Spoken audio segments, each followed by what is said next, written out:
গ্রামে শীতের দিনে এটা রসগোল্লা তৈরির না? খেজুর রসের গরম গরম মিষ্টি।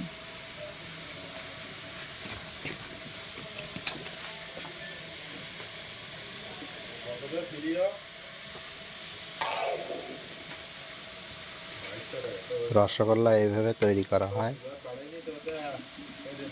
শীতের ধোয়া ওঠা মিষ্টি।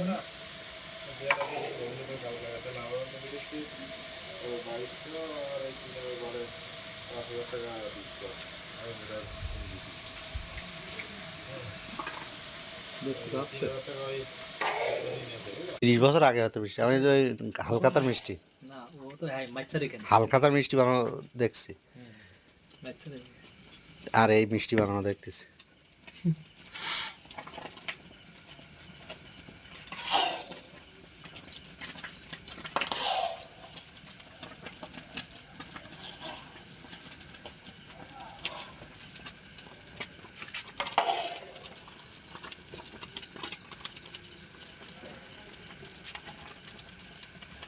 এখনো তো গেছি কয়েক তারিখ বানাতে, হ্যাঁ মাইচ্ছা রেখে গেছো ওখানে গেছি না। তারপরে ওই ওই রফিক কালুকা বাড়ির ওই পাশে বাড়ির ভিতরে দোকান খুলিলে তো ও ইংলিশ